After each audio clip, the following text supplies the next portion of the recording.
Wrinkles కనపడుతున్నాయి, నాకు injectable system లేదు, నేను ఫిల్లర్స్ లాంటి వాటి చేయించుకోను, బొటాక్స్ అంటే భయము, ఏదైనా మిషన్ ఉందా మనకు ఏజింగ్ని స్లో డౌన్ చేయడానికి, ఆపడానికి?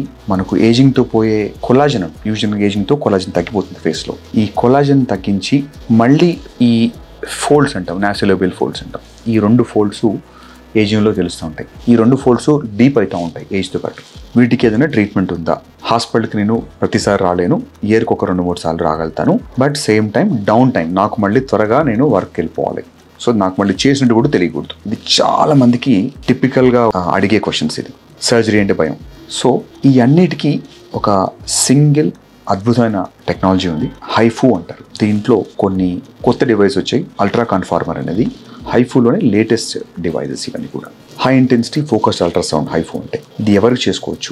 ఎనీవన్ అబోవ్ 30 years తర్వాత ఏజింగ్ సైన్స్ స్టార్ట్ అయితే మనం హైఫూని సేఫ్గా ఇంకార్పొరేట్ చేసుకోవచ్చు. 40 తర్వాత జనరల్గా అంటే ఎవరికైనా ఏజింగ్ కన్సర్న్స్ ఉండి నాసిలోబియల్ ఫోల్డ్స్ కనుక సివియర్గా ఉంటే హైఫూ అని మీరు ఖచ్చితంగా డాక్టర్స్ ఆఫీస్లో స్టార్ట్ చేసుకోండి. ఇది ఒక 20 to 30 minutes ప్రొసీజర్, పెయిన్లెస్ ఉంటుంది. కొంచెం చేసేటప్పుడు వేడి ఫీల్ అవుతుంది, లైట్గా ప్రిక్కీ సెన్సేషన్స్ ఉంటాయి, బికాజ్ ఎనర్జీ అవుతుంది.